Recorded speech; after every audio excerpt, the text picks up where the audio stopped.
Eu acho que todo mundo já ouviu aquela premissa que se você ouvir música clássica, ouvir Mozart, você vai ficar mais inteligente. Mas é só um mito. E eu vou explicar este mito aqui. Esse livro aqui, O Caçadores de Neuromitos, que eu organizei junto com a Lari e com o Orlando, tem um capítulo, capítulo 6, que chama O Mito do Efeito Mozart. Ele foi escrito pela Mariana Werker e pelo Marcelo Freire. Bom, esse capítulo está muito bem escrito. Ele é bem interessante porque ele vai focar neste mito. Ele vai falar da origem do neuromito, que surgiu em 1993 com um artigo publicado nada mais, nada menos que a Nature. E nesse artigo, universitários, eles ouviam Mozart ou ouviam uma música de relaxamento ou não ouviam nada e tinham que fazer algumas tarefas. Uma delas envolvia cortar e dobrar papel e qual a posição que ia ficar, enfim. Então, é uma habilidade de inteligência visoespacial. E teve uma melhora nessa habilidade específica. Só que o que acontece? A notícia que sai após um artigo desse ser publicado na Nature é que ouvir Mozart te deixa mais inteligente. E a questão foi que anos depois, então 1993, né? E daí começou esse boom de ouvir Mozart te deixa mais inteligente, e que não foi isso que o artigo mostrou.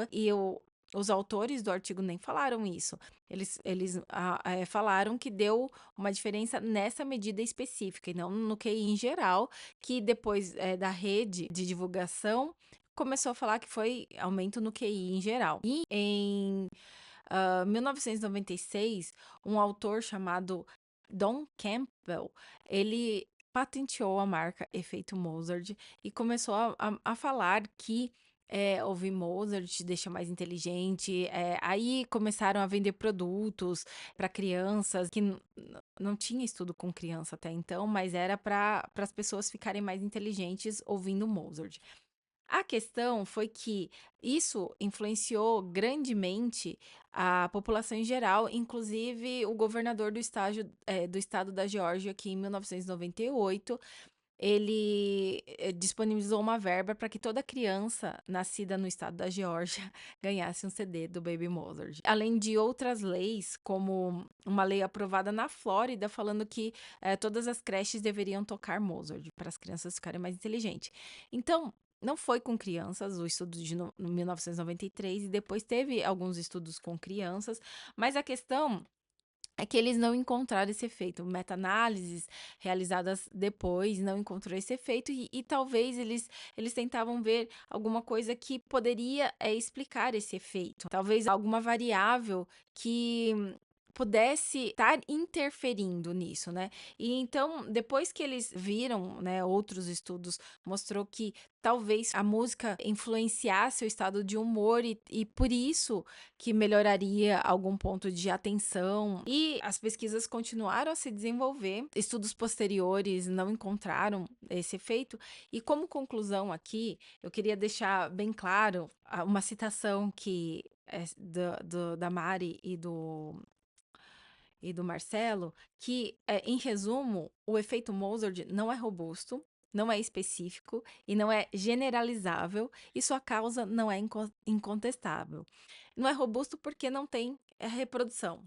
Ele não é específico porque não pode ser diferenciado de outro tipo de música, porque também teve um com crianças e adolescentes que eles até chamaram de efeito Blur, porque eles ouviram Blur, e na verdade era porque eles ouviram uma coisa que melhorava o humor dele, que era conhecido, então por isso que eles pensam em uma outra variável que pode estar explicando. Isso, esse efeito atencional, né, momentâneo, e também o estudo original de 1993, ele mostra que esse efeito é temporário, dura 10, 15 minutos após ouvir a música. Então, não é uma coisa permanente, tá? Ele não é generalizável, porque ele não pode estender esse efeito para outras habilidades ou subhabilidades daquele raciocínio visoespacial específico lá. Então, porque teve outros estudos que tentaram fazer outros testes, replicar esse efeito com outros testes, com outras medidas e não encontraram. E ele também não é, a sua casa não é incontestável. Por quê? Porque ele pode ser atribuído a outros mediadores, como efeito de alerta, como preferência. Mas o que é interessante, para finalizar para vocês, esse resumão do efeito Mozart é que, em nenhum momento a gente está falando que a educação musical não é importante, tá? A gente só está mostrando que ouvir Mozart ou ouvir música clássica não te faz mais inteligente, que não existe estudos científicos que vão comprovar isso, ok?